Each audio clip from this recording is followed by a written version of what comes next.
Today we have the 2020 Tesla Model 3. This vehicle has done just under 67,000 miles. It has an automatic transmission and a fully electric motor.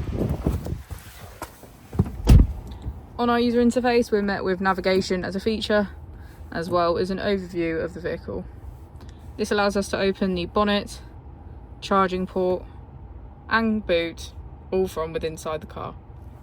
If we click on our Tesla icon in the bottom right, we can access our controls, dynamics, charging, autopilot, schedule, safety, service and software. Within safety, we have advanced features such as a pin to drive and a glove box pin.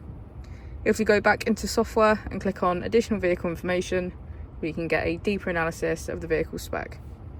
The Model 3 comes with a 360 degrees camera, and with that you can access your dash cam.